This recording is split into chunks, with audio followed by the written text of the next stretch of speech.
Absolutely. You're late? He forfeits one match. That's right. Okay, perfect. We're putting that out there right now. What is this picture we got up here? That's going to be the introduction.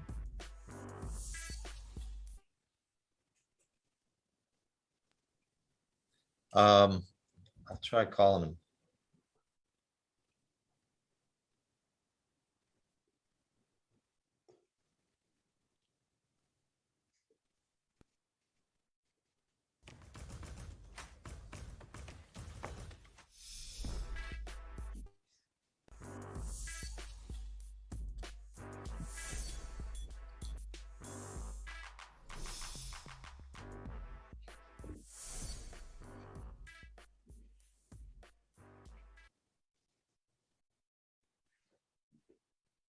Welcome everyone to the 88th weekly Master Coaches Weekly Buzz. This week we are previewing beach volleyball, women's beach volleyball, which is the fastest growing women's sport in the NCAA. We have 3 of the top 5 preseason coaches from the top 3 of the top 5 teams.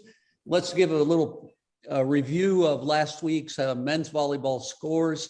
A rematch with number 1 versus number 2 UCLA, and the fortunes for UCLA turned around, where this time they handed Long Beach the defeat. They won 3-2 at UCLA.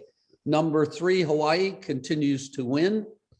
So those are the top 3. An upset this week at Ball State, who we picked as our Cinderella team, lost to 14th ranked Loyola. Santa Barbara continues their winning and climbing up in the polls. They're number 6 and they beat number 13 BYU. That is a preview. This week, we're going to start with our beach season. Season starts this week. And so I'm going to turn it over to Mick Haley to introduce our first guest. Mick? Yeah, Brian, thank you. We're pretty excited about the beach season getting going.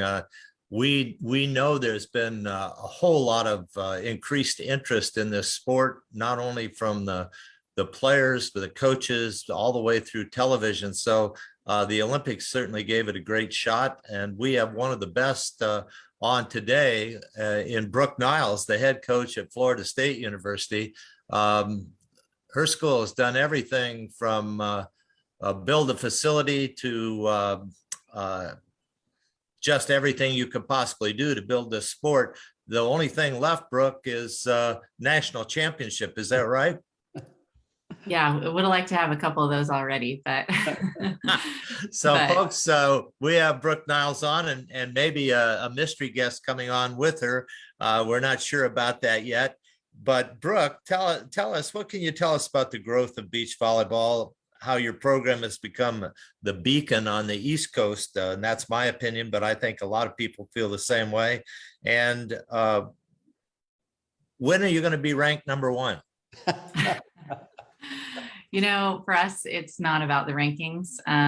But yeah, I think, Florida State, even before I was here, has done a great job building the sport and helping grow it on the East Coast. And now there's a lot of top schools on the East Coast that are getting top talent. Like, I think a third of our team is from the West Coast. So that shows that they really enjoy the training they're getting out here. We try to have top level coaches and we get a lot of good competition. But yeah, I mean, I'm not a rankings person. I know you guys know me, but I'm really not. And it's all just about us progressing and getting better as the year goes on and being able to handle those pressure situations and those big moments when we get in them. So you got to get there to win. And we're getting there quite a bit. We need to do that a little bit more consistently. But yeah, it's all about that experience and helping recruit the better players to come out here and that sort of thing. Yeah, your kids have been wonderful. They have competed like banshees in the tournaments we've seen on TV and the matches I've been able to watch. Is there a movement in the ACC to have all the teams playing beach volleyball and having a big ACC championship before you go into the national championship? Yeah, well, we're the only school in the ACC to have it. And I hear mumblings about like a Miami starting beach volleyball and Louisville, and we're trying as hard as we can to help that along. So I think as soon as right now we're in the CCSA. So the CCSA just split into two different conferences. And so we now have, instead of 14 teams, we have 6. It's us, TCU, LSU, South Carolina, Tulane, and Missouri State. So I think now we actually we moved our conference tournament to the same time as the Pac-12, which is the weekend right before NCAA's. And our format is very similar to Gulf Shores. So our conference is taking it really seriously. And I think mimicking a little bit of what the Pac-12 has done and just preparing ourselves as much as we can for that NCAA tournament by playing in that format. But yeah, as soon as the ACC starts adding, I think you have to have at least 4 schools from your conference, and we'll jump back in the ACC and go from there. But I think the ACC would be really strong. It's just, Louisville struggles with cold weather, and there's all sorts of factors there. But yeah, we're excited for that to hopefully happen soon. But I've heard about it for the last 5 years. I think that ACC schools are adding, and it hasn't happened yet. So. Is Louisville telling you it's cold there? They sit right on the Ohio River. They're 10 degrees warmer than any other place in Kentucky or Indiana. Let me tell you, I wouldn't let them sell you on that. Are there any other conferences that you see exploding, trying to get all their members involved in the beach game? Yeah, I think the Pac-12 probably has the most. And the other one, the ASUN just kind of formed their conference a few years ago. And so a lot of ASUN schools. And then our other conference that split off from us is called Conference USA. And so that's an indoor conference that they had enough teams, so they formed their own conference. So it is happening. And the NCAA just came out with some of the guidelines for the new format this year.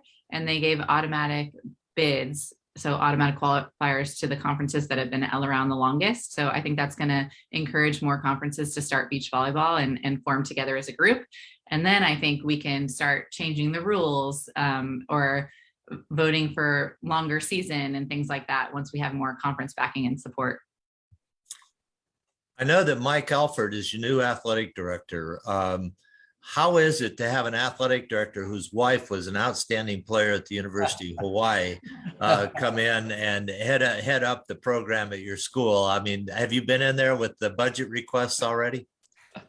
Well, first day, I didn't want to overwhelm him, but he's been here since January 3rd, and I've been trying 4 years to get a 6th court built, and we got it built. It's done already. So he's helping us out. And actually, Laura was my first call for our staff 4-on-4 game. And she's been a wonderful addition. She really has a lot of skills still and is unbelievable. So we're excited to have her just for that alone. But yeah, they're awesome people, and she walks her dogs around campus. They have 2 puppies, and she'll stop by our courts and check it out. And I'm always asking for her feedback because she's awesome, and she's a little shy about giving it. But yeah, anytime we can get her to stop by and say hi to us is great. We asked him to serve out the first ball for our tournament, and he said he was going to jump serve. And I was like, you don't have to say that. No way. Yeah. Yeah. So, but we can get him out there because, new athletic director, he's really busy, and we got a new president that's being inaugurated this week. So if he doesn't do it, we're going to make Laura do it. The only thing better would have the new president's wife have been a volleyball player, and then you really have it nailed.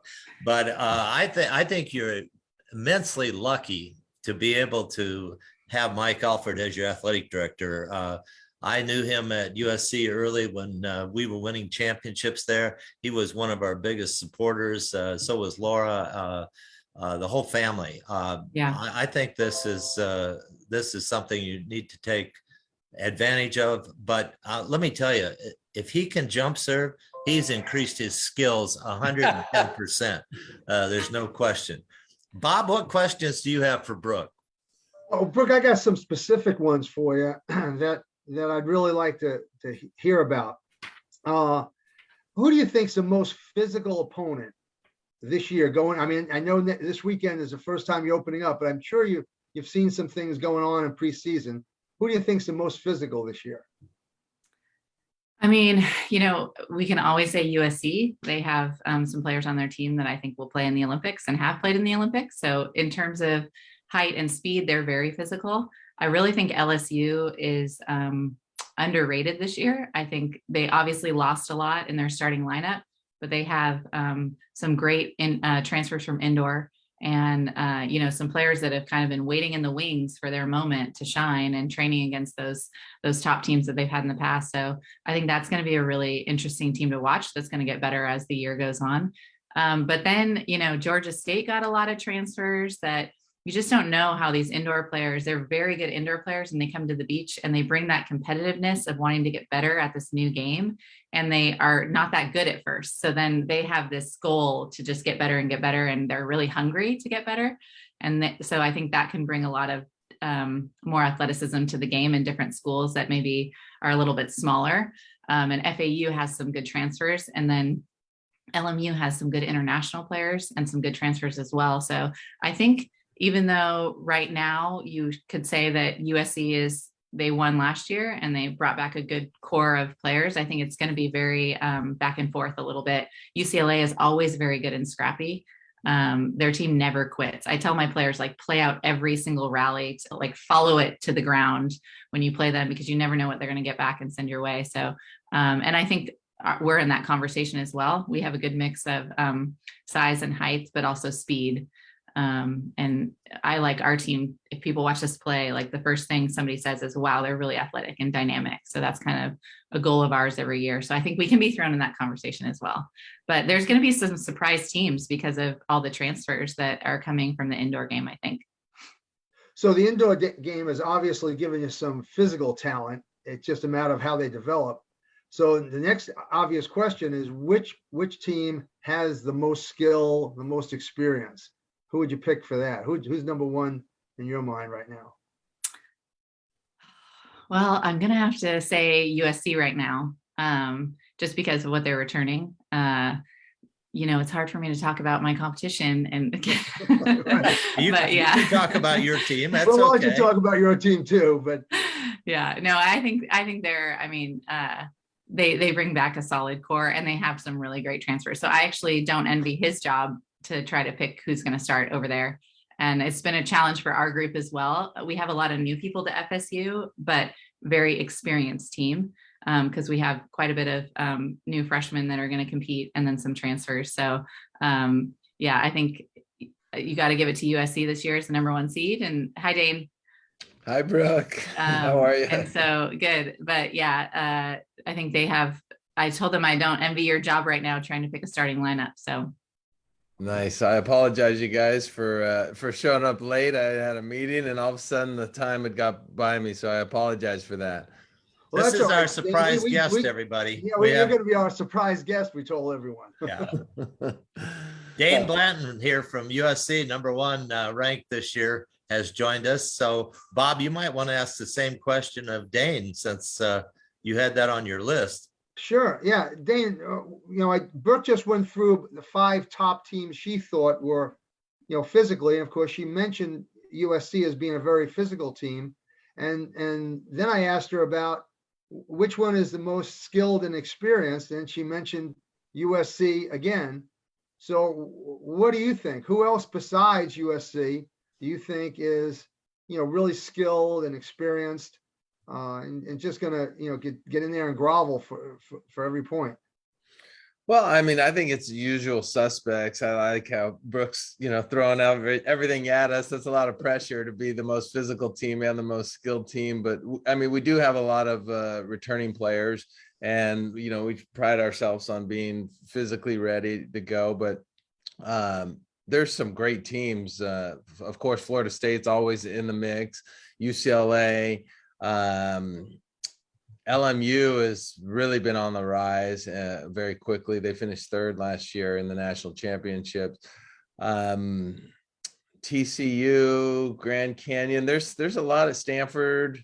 It's so cool to see it grow, and it's hard to tell you right now because nobody's really seen anyone just yet, and so that's kind of the interesting game plan. You just don't know, because you can have women come out from the indoor team, and maybe someone comes and plays that you weren't expecting to be in the lineup. And so I think the cool thing about the season and the start of it is everybody And Brooke, I think you'd agree with me. Everybody's waiting to see what everyone throws out in terms of their lineup and what's going on. And so we're really excited. We play Long Beach State tomorrow in our season opener.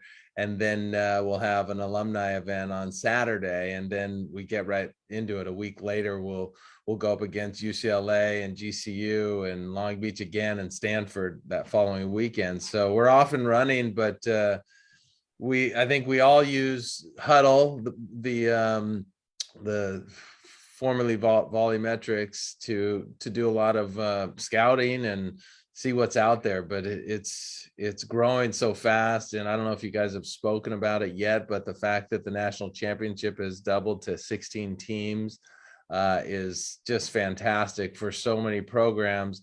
I mean, it's a big deal. You guys know how it is in indoor. To make the show, to make the 64 team tournament, it's a big deal. So now that teams can make the championship tournament and a little easier, I think we're going to get more interest in schools that might not have picked up beach volleyball just yet. And I can't wait till we get over that century mark. I think we're at about 87, 90 teams. And I would love for some of the big conferences to get involved more, the SEC, the Big 12, the Big 10, but weather can be an issue and facilities can be an issue with that as well. Dane, how's the 16-team tournament going to work? That was one of the questions I was going to ask you, and I didn't get a chance. Yeah, what I've been told to this point is that they're trying to move up all the conference tournaments to make sure that they finish on at least Saturday at the latest. And Brooke, might be able to correct me if I'm wrong, but once we figure out that announcement or the selection show, which would take place on Sunday, I think everybody's going to be on a plane on Monday to get to Gulf Shores for a Wednesday start with all 16 teams. That first round on Wednesday would create 8 winners and 8 losers. I believe the 8 losers would be eliminated from the tournament, and the 8 winners would go on to continue the tournament as usual and start on Friday with a double elimination format that would wrap up on Sunday, May 8th. Wow. Excellent. Well, Brooke, why don't we give you a chance to tell us a little bit about, your team, ending with your pick for who's gonna win the whole thing. And then Dane, I'll give you a chance to do the same.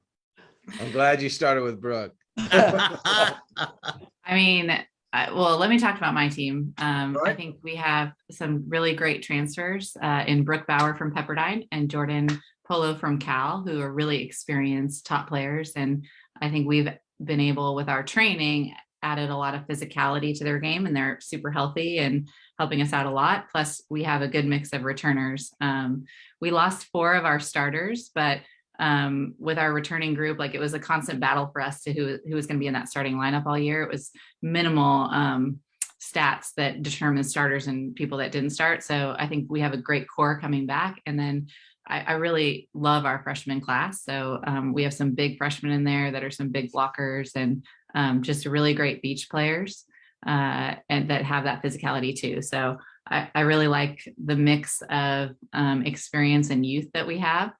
And, like I said, we have, I think, 7 newcomers to FSU. So they're new to FSU, but they're experienced players. So I think that'll be fun to see how that develops throughout the year. And honestly, I can't say at this point. I think we need to redo this call in about 4 weeks because, like Dane said, you want to see everybody's lineup and see what they throw out there. Because when I first started, there was a distinct difference between most schools' 1s and 5s. And now I look at teams and I'm like, people get mad if a team at 4 is really good. I'm like, 1 through 5 could be anybody's 1s on any given day. So I think that's difficult for coaches to kind of pick where they want their teams, because my teams are constantly beating each other day in and day out. And I'm sure Dane has similar conflict there. So it's just all about matchups then. So how do you match up against somebody else, and how can you best prepare your team to beat what's in front of you, I guess. So I'm going to plead the 5th on that one, and maybe we can revisit that question. Or if you want me to throw pressure on somebody, I'll throw pressure on, like, Stein. I don't know. Stain's on here. Yeah, it's You want me to talk about my team first? Sure. You know, like Brooke says, there used to be such a big difference from top to bottom, and now there's so much talent and so many. It's so cool to see how beach has taken off. You get a lot of players now actually picking which direction they would go, whereas in the past they'd play indoor and beach the whole time. But I think a lot of players were facing burnout playing both sports, you know, playing at the beach for 2 hours, then putting the shoes on and running somewhere else. But my point is that the talent has spread everywhere because there's only so many scholarships, there's only so many spots. So every team that may have been kind of mediocre 5 years ago is now in the mix and has a few good teams. For our team, there's no secret. Tina Gradina is the leader. She's a captain of the team. I mean, she's made history being the first current NCAA player to be in the Olympic Games in the discipline of beach volleyball, and to get her back is just an absolute treat that she's playing this year. And it's been great for the other players to get to be close to that type of experience. You know, if one of your teammates has gone to the Olympics and she was one place off from medaling, which was miraculous. And so she's going to have a crazy career, but you know, I don't think I can put her anywhere but ones, or I think I'd get some protests. But we also have Megan Kraft, who was the Pac-12 Player of the Year last year, and she played with Tina, and they got the Pac-12 Pair of the Year.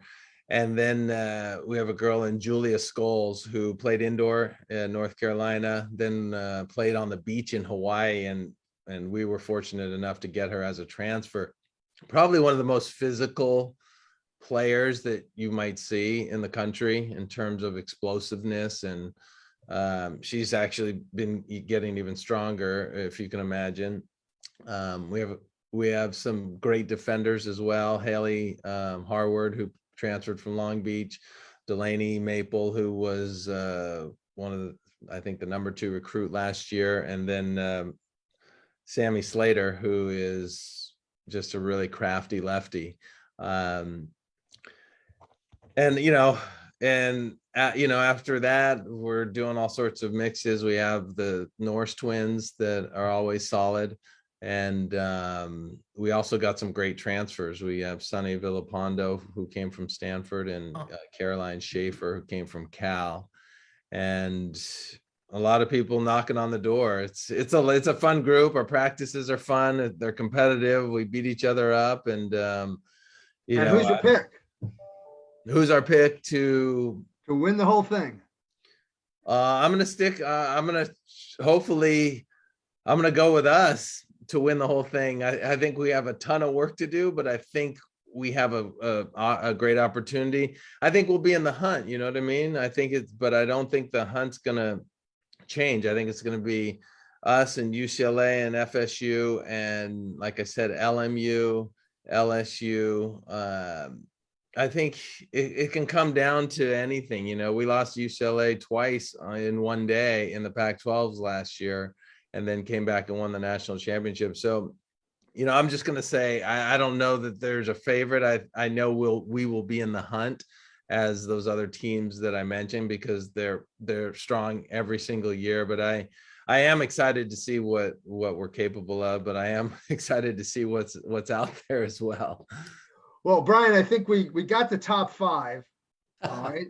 So why don't you take it from there? Now that you're all done, right? We got it. Laura, I was going to tell you about Brooke. I was going to tell you about Laura, say something about it. I think she would be the first call I made all the time. Her husband's wonderful, but Laura is just the greatest. Did you play against her? I did when she was at Irvine. Yeah, you played. Yeah. You always beat her. I don't know. I don't know. It was so long ago. It's crazy. And Dane, I actually saw Tina when she was 14. I was recruiting in Europe, and I saw her play, and I was recruiting someone else. And when I saw her, I said, Wait a minute. She was too young to talk to, but my goodness, she was good. And Haley, please say hi to Haley. In my last year coaching, I coached Haley indoor, and what a great kid. What a great kid. Yeah. It's interesting. By the way, when I coached, I went 1 through 5 with my teams every week, the same teams. I never changed the order, 1 through 5. Everybody knew this was who we were going to play. Is there a lot of games going on with that? Either one of you. Does that drive you crazy when you say, okay, we're going to play them with a 4 and they ended up as a 3? You can't match up. Is it always thrown around there, or is it pretty straightforward? I think some coaches do that. So it's hard because you don't have to turn in your lineup till an hour before. And then if the other team, let's just say I turn in my lineup and Dane hasn't turned his in yet, he can't see my lineup and I can't see his, obviously. So it's kind of tough to prepare your team. So we just try to do a lot of stuff to prepare them for the uncontrollable, I guess. And but yeah, I think that's definitely a big difference from indoor. Indoor, you basically have a week or 2 to prepare for one team, or maybe a few days. And for us, like, we have to prepare 5 teams for maybe 3 different types of matchups, or 4 different in the weekend. And then those schools can change their lineups. So I think that's the challenge as a coaching staff. But yeah, it definitely, there's people that, hey, they're going to change it. We know they're going to change it. Dane might keep his for the whole year. I might keep mine and then have to change in and out here and there. But I mean, I would love to keep the same 5 every single time and know that, but there is a lot of competition on our courts and at our practices. So you want to give people some quality playing time, because for us this year, we're very experienced, but next year we're going to be very, very young, which we've never kind of been there. So we kind of want to give those younger people some reps where we can to get them ready to play and start the following year. So I went 1 through 5. Always the same. I wasn't smart enough to switch it around. I thought I'd get myself in trouble. And our 5th team, which was 2 little girls from indoor, yeah, and they went undefeated that year. And I just thought, why who we're going to play? Just, I knew I'd screw it up. Anyway, Dane, what do you see with that?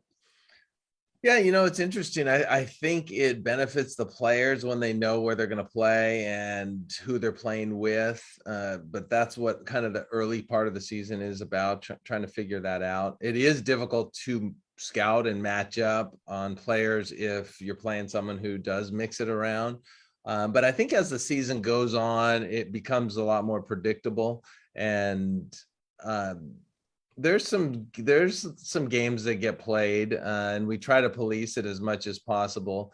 And you have actually an opportunity, which, different than like indoor, like Brooke said, you have an opportunity once everyone turns in their lineup for the national championship, you can actually protest it and bring it to a board. And, if it doesn't make sense, like if someone was at 1 or 2 the whole year and all of a sudden they are put at 3, it just has to be kind of justified. But I think we've for the most part had a pretty good national championship. A few teams have come to mind, but I'm not going to say who they are, who I think have squirreled around their lineup a little bit at times that, it kind of raised an eyebrow. But it's by the end of the year, there's no real secrets usually. I guess you could hide someone all year and start activating them mid-April, and people would be like, well, who's this person? But I think the athletes like to know who they're playing with and what position they're at. And I think that is a big benefit rather than throwing them around. I think like maybe no other sport in all college is that with the 50-year seniors, who or indoor players who really weren't beach players, that's such a wild card, and how much can they improve between now and the end of the season? You might get a good 50-year senior transfer who doesn't play beach, but by the end of the season, how good could she be? So I really see it's a coaching great situation for a coach. How much can you get these players to improve? And I'm really excited to see watch how teams change as the year goes on because of this rule. What do you see with that? Either one of you? Yeah, I mean, I know LSU has a 6'7" transfer from Florida and a 6'4" transfer from, I want to say, Missouri. And you don't see that size even on the world tour right now. I mean, maybe here or there. So I think seeing how those players can develop also, you know, in the wind at national championships, it's just a totally different game. But yeah, they can bring a little bit more dynamic size. I actually had a player one year who came to me from North Carolina and had no beach experience and played the fall and was probably the worst player I had.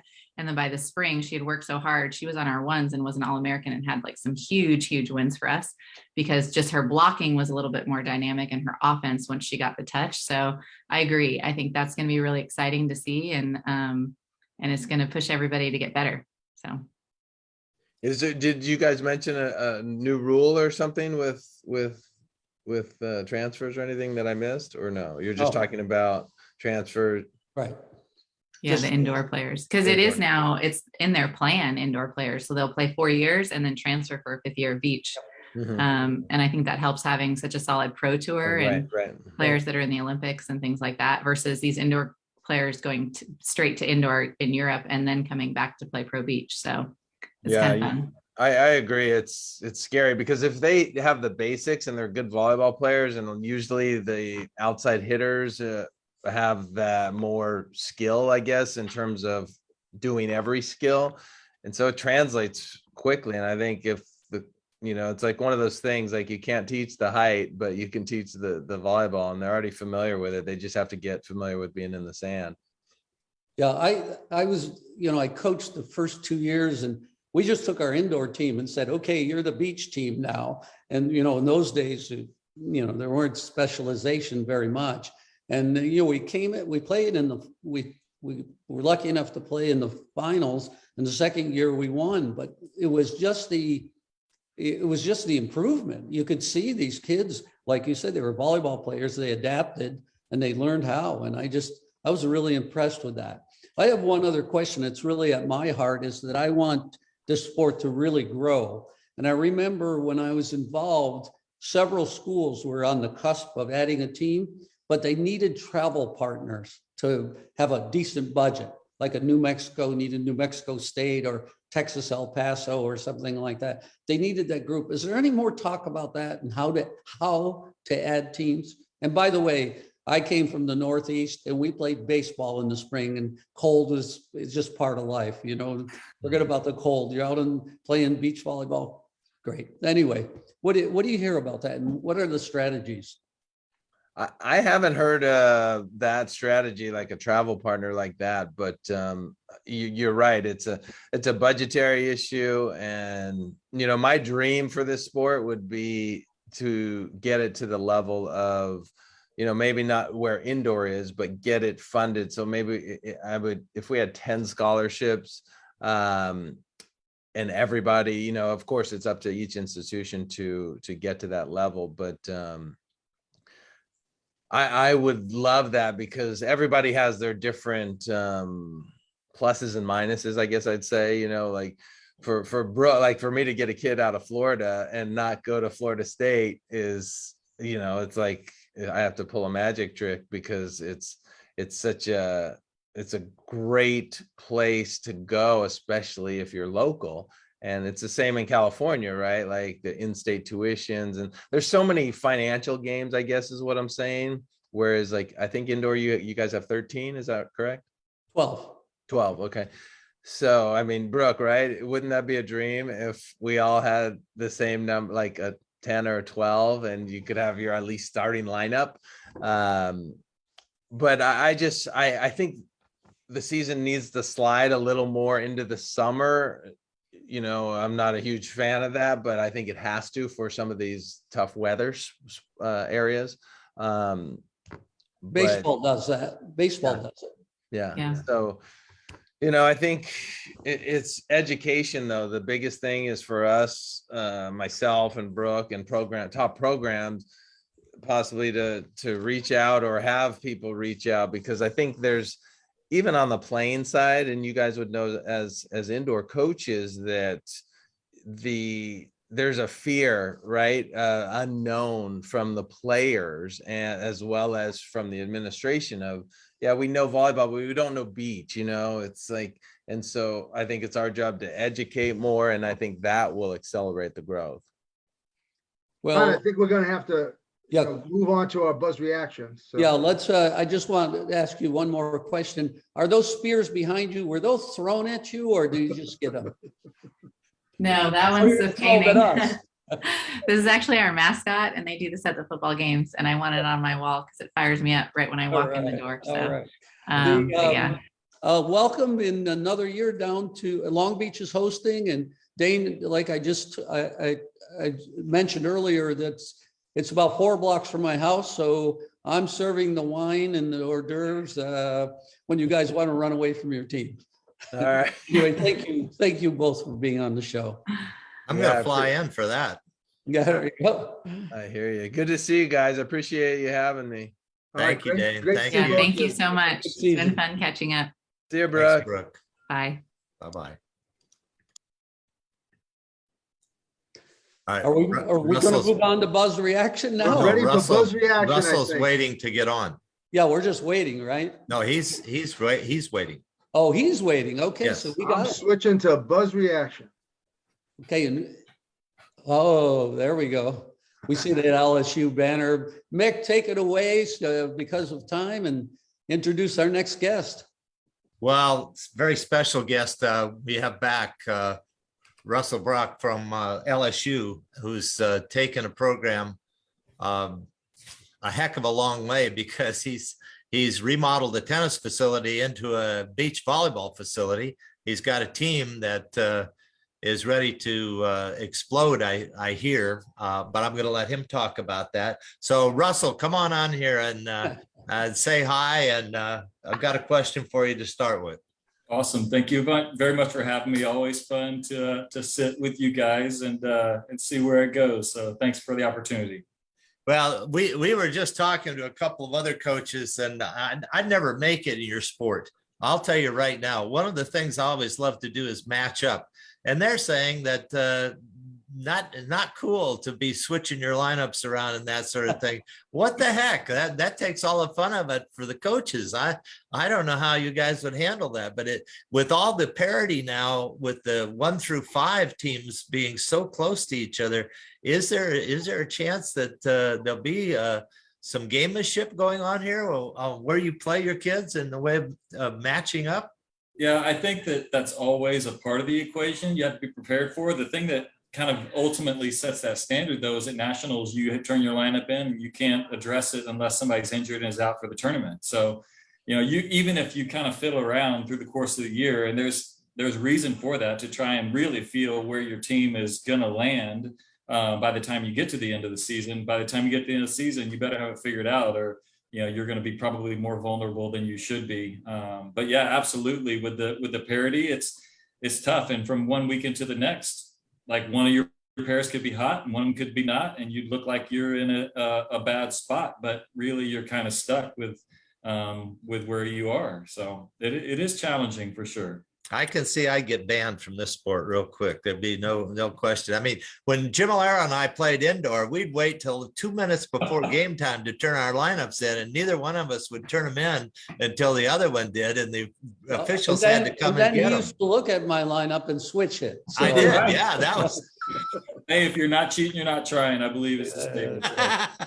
I do think, with the way the sport's growing, I think it's something to consider even down the line where, you pull your pairs out of a hat. You put 5 pairs together that you feel like are your strongest pairs, and you match up, randomly and let the best team win. So that would eliminate kind of like attempting to kind of subvert the process. And you got to put 5 strong teams together and hope you can win 3 out of 5. Now Russell's smarter than he's telling us here, because the other side of that is you can have 5 pairs and you don't name the number 1. You just throw them into a hat, so nobody's mad at you. That's the right. bigger thing. Absolutely. I get That's that a one good real point quick, as well. Russell. You're not throwing that one over on me. I already went there, done that, so to speak. Love Hey, it. is the SEC trying to get all of their teams to have beach teams? Man, I wish that I could say that they are trying. I think every year it's a consideration, but as far as the Rumble, I haven't heard a ton. And I would think that adding 2 Southern schools that have the resources like Texas and Oklahoma could absolutely kind of sway that. And I think at some point we're going to have a shoe they'll drop, and that's going to kind of domino us into a scenario where the SEC conference, which demands greatness, would enter into a new sport and kind of be looking to set that standard. There's the resources. A lot of times there's the space. That's a problem when you're in downtown LA to get enough space, in other areas where it's a little more challenging. Austin might be a little bit of a problem, but, Eric Sullivan's over there. He's got a history with beach volleyball, and, and even, they play the sport in Austin a lot. So I think that, my hope is Georgia has a coach that has a history with beach volleyball. Florida, obviously, they're in the hotbed of that community. It makes a lot of sense for our conference, and I hope that it's headed that way. But, until now, there's not really been a whole lot of whisperings. Maybe we could just take a 20th of your football coach's salary and put it into beach volleyball, and that goes for your whole conference. We would have enough money that you could have a wonderful conference tournament, and then have a big party afterwards, and the whole works. That would just be wonderful. Hey, one last thing. How good is your team this year? Man, I think we're going to be great. It's a different year for us. The last couple of years, we rolled our lineup out. We had some of the best players in the country, and we've made big pushes and a big presence nationally, and we lost a lot this year. Nobody's secret. You can look at rosters and see how much they change. So we had 13 out, but we also had a big roster, and we had 13 are still here. So we've got a lot of talent that's been behind the scenes playing against the best pairs in the country for the last couple of years, and now they're getting their shot and they're chomping at the bit. And there's something to be said for that. They're hungry. And I think that we're underrated, and I love being that. That's what we were for the first 6-7 years of our program, and we could kind of sneak up on some people and play some good ball and be where we're supposed to be. What we feel is fighting for a championship at the end of the year. When Bob Bertucci was at Tennessee, he couldn't find one piece of sand anywhere. He was all indoor and nothing but wood. So I don't know what questions he's going to ask you now, but they'll be very interesting. Bob, take it over. All right, Russell, great to have you on. One of the questions I asked both Brooke and Dane was who they thought was the most skilled, experienced team, looking at it from the preseason standpoint. Sure. I think that you have to really start with those 2 programs. USC is returning a ton, and they added transfers in that were the best players from other schools. So that only added, they didn't really lose that much, and they won the championship last year, had a really strong team already. And I think Florida State's kind of in the same boat. They didn't lose a ton, and they grabbed a couple players who were the best teams on other programs. So I think that from a skill perspective and just ability to play the game, you've got great coaches. You've already got talented players, and you kind of add to that with experience and talent from other programs doing their 5th year. I think that you have to look there. And then you can never leave Stein and his crew out of the mix. He's a great teacher, has great coaching staff, and they get players who play the game their whole life. So that they're gonna, while they haven't returned as much, they have good pieces that are there, and they're always going to be deep in skilled players who know how to play beach volleyball. All right, now both of those coaches that we had on a few minutes ago mentioned LSU as one of the most powerful, teams. Do you feel like your team is, physically where it needs to be? Yeah, I think that's what we have to be. Like, we won't have if you look at our roster, we have very few players who grew up in the sand, grew up on the beach. We do have players that are big and strong, and we work hard in the weight room because we have to offset that lack of experience by being physical. So we learn the game as we go, and by the time we graduate, I think we've caught up in a lot of respects. But to be involved early on, we have to be able to be physical and play the game above the net and as fast and as high as we can possibly play. So I appreciate them giving us that nod, and we work hard for that. And I think that's part of our identity. Well, I'm going to combine my next two questions. Which teams you think are the teams that you need to beat? And, from the LSU perspective, where do you fit in the mix? Sure. I think we have to start in the East because even though they haven't released exactly how it's going to play out, we have to assume that they're going to take a group from the East and a group from the West. And, we are technically from the East. So, we've got to compete with Florida State. We've got to compete with TCU, is going to be really strong this year. They've added a lot. They've got a big foreign presence that's really experienced. And I think that they've added some transfers in. So they're going to be really good this year. And then we always have, I think those schools down in Florida, you got FAU, FIU, Stetson. I think that Georgia State we opened with in the first weekend, they're always really talented. Beth does a great job training those kids how to play. So I think that particularly with an inexperienced team, we have to be on our toes from the get-go all the way through. And there's going to be every week, there's going to be games we have to win because there'll be games either that are going to help us out or they're going to hurt us a lot if we don't pull them off. So I think that this year more than any other, we've got a slew of games that are kind of must-win games for us, just because I think we've got a lot to prove. Well, unlike me when I was at Tennessee and couldn't find any sand, Brian was just the opposite. He had a sand court right in front of his house. I left it up all the time. That's true. So I'm going to let Brian finish up with some questions for you. That was true. The guy who used to rake the sand with his truck that went through every week would lift up my lines, go under the net, and he left it up all the time. Those were great times. How would you welcome, Russell? And it's nice to see you again. What would you think? Where's the team? Where's the sport going? How do you see it developing, and where would you like to see it go? Not just numbers. I'm talking about the game itself. How is it changing? Yeah, I think you can. The great thing is we're beginning to see the influence of the college game at the next level. Some of the best players right now within the USA program, very recently played in college, and the ones that have just come out recently, even as recently as Taryn Cloth and Kristen Nuss, who came from us last year and won their first AVP event.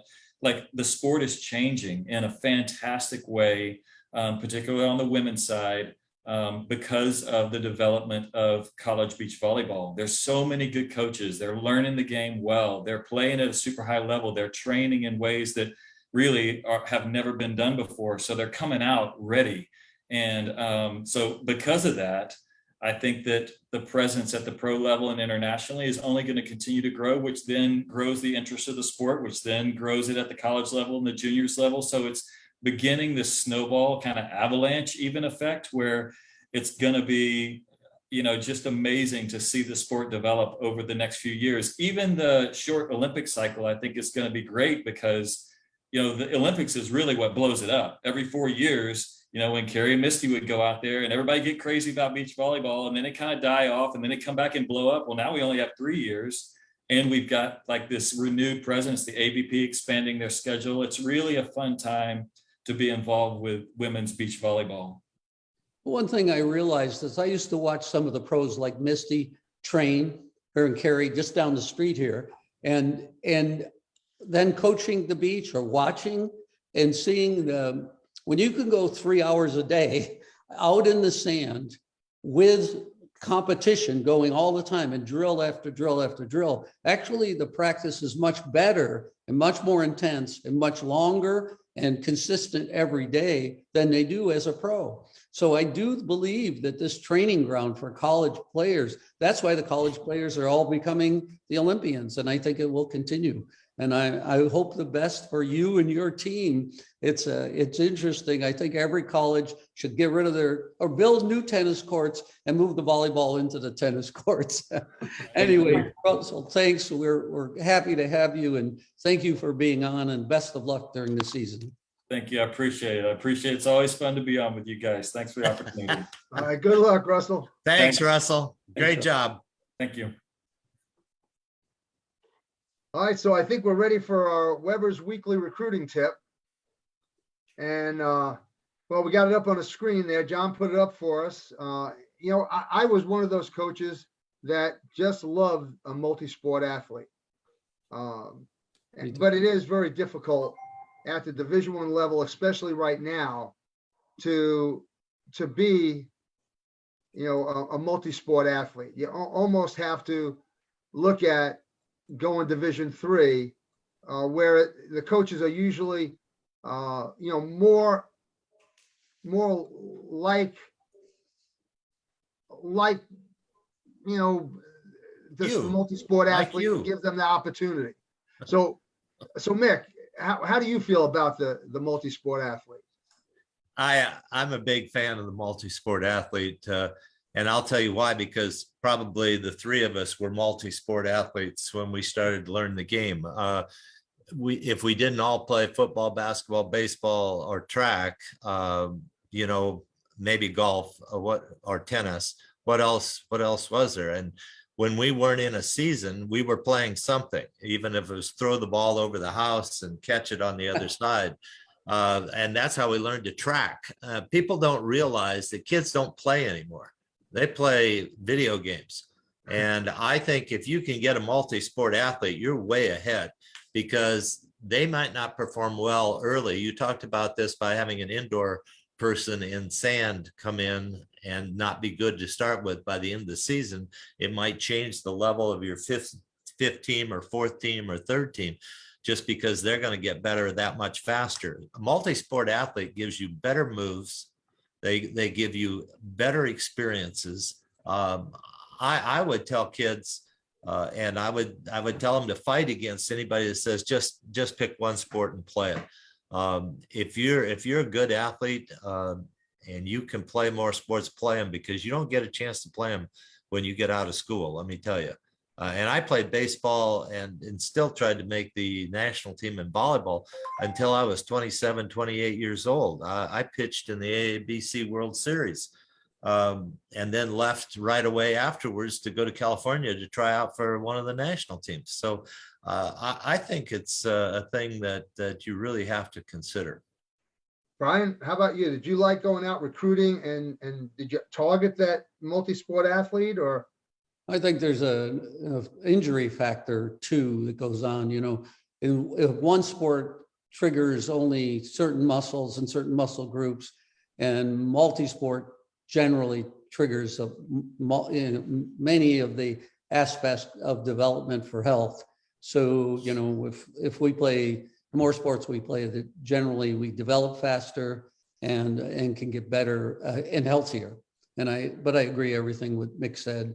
It's great to see. And I really appreciate our new sponsor at NCSA. And I really think that all the high school and club coaches and players should get involved to make their recruiting experience or the decision-making experience easier and more helpful. And the chance of them landing in the right spot is much higher with NCSA's help. Yeah, it's interesting you mentioned that, Brian, because NCSA had sent us a video on the multi-sport athlete, and it was very good. It's about 2.5 minutes long. I think we'll try to put it up on our website so that people can take a look at it. But of course, they have a whole recruiting education program. But it did talk about, you know, how the Division III athletics, you know, in college is more friendly towards the multi-sport athlete in terms of them being able to stay a multi-sport athlete. I think we're basically speaking from the standpoint of, we like that multi-sport athlete that's been doing club and all the other sports in high school. But once we get them to our Division I program, then we want them to specialize in our sport. You know, I've had the experience of trying to share a player with Pathead Summit on, in basketball. And that's pretty tough to do. And to this athlete's credit, she did it 2 out of the 4 years, and that was great. Right. Well, I think we're time for Brian's Bites. Are you ready for this, Brian? I hope I'm ready. I hope everybody else is ready. We'll find out. This week, a weird thing you have. I remember, and I hope that all of you guys feel the same way or have experienced this, but I remember when I was coaching, I would have these dreams. I'd get this dream that everything was clear in my mind when I was dreaming. Everything was clear. And then I'd wake up and say, wait a minute, I had this beautiful pattern for teaching skills or offense or defense, and it was always clear. And then I woke up and it wasn't quite as clear, but I've been thinking a lot, and I did have a dream, and I was thinking a lot about the latest news. I was thinking about, there seems to be so many conflicts going on now between, the women, primary women's administrators, which are mostly women, ADs, which are mostly men, women head coaches and men head coaches in college. And there's more men head coaches than in any other team sport, women's sport. And I was thinking about, open door policies from women, from administrators at college for players. I was thinking about the communication level between administrators and coaches, and what is it like for a male to coach women? What is it like for the women to have a male coach or a female coach? And what do they like more? Do they like it with a man coach, a woman coach? And I started to hear, there's all kinds of transfers and all kinds of problems. So in my dream, I started thinking about maybe we should have, in this dream, it all became very clear that we should start this dialogue between women and men, in this dialogue where we talk about the biases that men have and the biases that women have. And we could open up, maybe at the convention, we could have call Kathy DeBoer and say, we should have a session just on this to start open lines of communication. Because I remember certain things that happened. I remember one time when I was coaching and I was fooling around. I wasn't serious about this at all. Line up all the team at the beginning of practice. And I said to him, I just looked down and just said, women. And I looked up and all the players look at me and go, yeah, we know how tough it is. And I thought, what are you doing? I was only kidding. And then I remember one time I stopped practice and I said, everybody gather up. I said, do you guys meet in the locker room before practice and figure out how you're going to drive me crazy during practice? And one of the women raised her hand. She said, no, we have a chip implanted in us at birth to drive you crazy, And I thought, I'm going to lose this one. And I was always taken by the great cultural anthropologist, Margaret Mead. And Margaret Mead, I'm paraphrasing here, but she said that women's intuition is real, and that over thousands of years of training, they add a great deal to any group experience. And I was thinking, well, is that true? Do men have that too? Do I have it? And so, like all dreams, I woke up and I said, what was I thinking? This is a really bad idea. Could I be out there and they'd be ridiculed for all the biases I have? Are we opening a can of worms? Am I, I just don't know, but it's not my only bad idea. So I don't know. I just got up and said, I don't know what I was thinking, but then again, I can always dream. And that's our show for this week, everyone. We will see you. This is our 88th show, and we will see you next week on our Volleyball Coaches Weekly Buzz. Thank you for our guest, and we will see you again next week.